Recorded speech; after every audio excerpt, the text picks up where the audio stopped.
जहां पर आप स्टेप बाय स्टेप्स वीरे 5.0 उर्दू जुबान में सीख रहे हैं।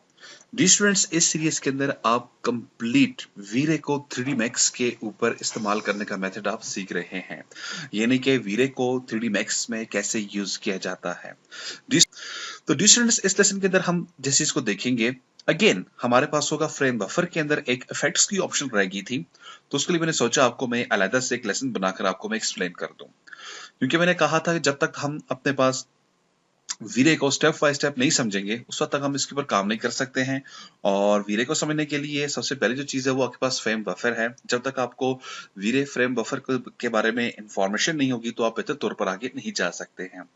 स्टूडेंट्स, एक बात याद रखिएगा, जो वीरे 3.0 के बाद जितने भी आपके पास वीरे आए हैं और फ्रेम बफर किधर आए हैं, उससे आपका फोटोशॉप का काम बहुत हद तक कम हो गया है। मींस जब हम पहले 3D मैक्स के अंदर जब काम करते थे तो कोई लाइटिंग वगैरह कोई ऐसी कोई फर्क वगैरह रह जाता था तो उसके लिए हमें फोटोशॉप के अंदर जाना पड़ता था। अब बहुत सारी चीजें ऐसी हैं जो आपको फ्रेम बफर के अंदर ही आप डन कर देते हो, लेकिन स्टिल फोटोशॉप भी अपनी जगह पर यूज हो रहा है। तो आए इस लेसन के अंदर मैं आपको एक्सप्लेन करता हूँ हमारे पास इफेक्ट की ऑप्शन कहाँ पे है। मैं अगेन आपके पास एक ब्लैंक फ्रेम बफर ओपन करूंगा, ठीक है। इसे कैंसिल कर देता हूं, मैंने इसको कैंसिल किया।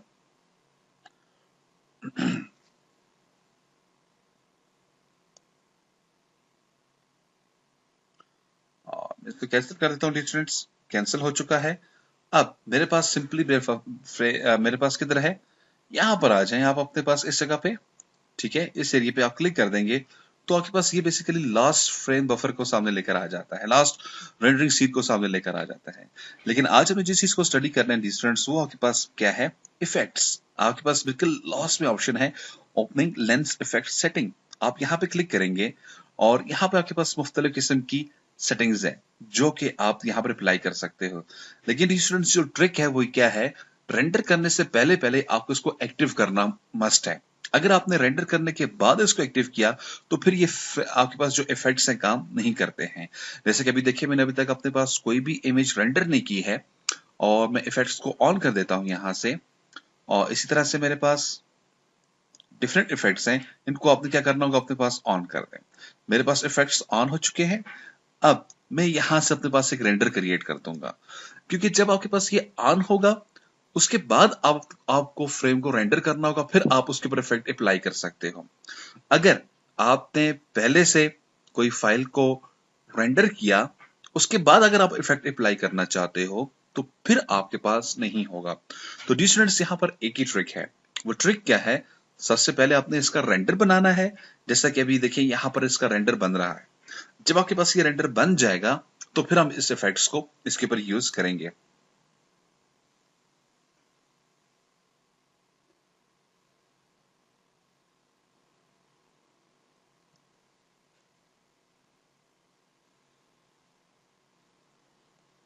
तो स्टूडेंट्स, ऑलमोस्ट ऑलमोस्ट हमारा फ्रेम डन होने वाला है, यानी कि जो हमारे पास रेंडरिंग थी वो ऑलमोस्ट रेडी हो चुकी है, ठीक है।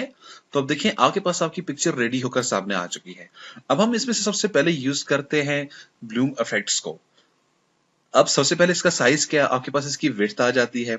आप उसके लिए विड्थ क्या देना चाहेंगे, मिसाल के तौर पे आप इसका करेंगे, जैसे जैसे आप इस एरिया को बढ़ा देते हैं और इसके साथ आपने इसके साइज को बढ़ाया तो आप देखें आपके पास पिक्चर के अंदर एक इफेक्ट आपको नजर आ गया है, ठीक है। इस तरह से जैसे जैसे आप इसका साइज बढ़ाते जाएंगे, ठीक है जी, मैं इसका साइज बढ़ा लेता हूं, तो अब देखें अब आपकी पिक्चर डिफरेंट नजर आ रही है। फिर मजीद आप इसका साइज बढ़ा देते हैं। अब देखिएगा थोड़ा सा टाइम लेगा, टाइम लेने के बाद फिर इसने वो इफेक्ट इसके ऊपर अप्लाई कर दिया, ठीक है। तो इस तरह से ये इफेक्ट इसके ऊपर अप्लाई होता है। अगर आप इस इफेक्ट को यहाँ से ऑफ कर देंगे तो आप देखें आपके पास बिल्कुल आपकी जो इमेज है वो क्लीन आपको दिखाई दे रही है। लेकिन जैसे आपने यहाँ पे क्लिक किया, अब जो इफेक्ट होगा, जो यहाँ पर वैल्यूज होंगी उसके मुताबिक आपको यहाँ पर रिप्लाई कर कर दे देगा, ठीक है जी स्टूडेंट्स।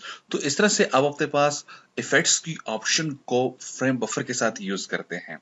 तो ये एक छोटी सी टिप्स एंड ट्रिक थी जो आपको बताना मस्ट थी डी स्टूडेंट्स। तो मैंने सोचा कि मैं आपको इंशाल्लाह इसको एक अलग लेसन के अंदर डिटेल से बता दूंगा कि आपके पास ये इफेक्ट्स कैसे काम करते हैं। इन इफेक्ट्स को इंशाल्लाह मजीद भी हम आइंदा लेसन के अंदर देखेंगे, जब हम अपने पास प्रोफेशनल लेसन को स्टार्ट करेंगे, यानी कि आगे जब एडवांस लेवल के लेसन को देखेंगे, उसमें इंशाल्लाह हम इसका यूज को भी साथ साथ देखते जाएंगे। At the now in 3 lessons के अंदर आपको ये बताना जरूरी था कि आपके पास वी-रे फ्रेम बफर क्या चीज होती है, इसके अंदर कौन कौन से टूल्स हैं और कैसे काम कर रहे हैं। बहुत सारे टूल स्टिल पेंडिंग हैं, लेकिन उसके लिए मैंने आपको वी-रे का हेल्प का मेथड बताया हुआ है। प्लीज स्टूडेंट साथ साथ आपने सेल्फ अपने हार्ड वर्क करना है, आप हेल्प के अंदर जाएं, जो चीज रह जाए उसको प्लीज वहां से जाकर आप देख लें, क्योंकि मेरी कोशिश ये होती है कि आपको मेन चीजें, जो चीजें बहुत ज्यादा मोस्टली यूज हो रही हैं या जिनको मैं खुद बहुत ज्यादा प्रैक्टिकली जब यूज करता हूं, तो वो मैं आपको साथ साथ क्लियर करता जा रहा हूँ डी स्टूडेंट्स। तो डी स्टूडेंट्स ये था आज का हमारा लेसन।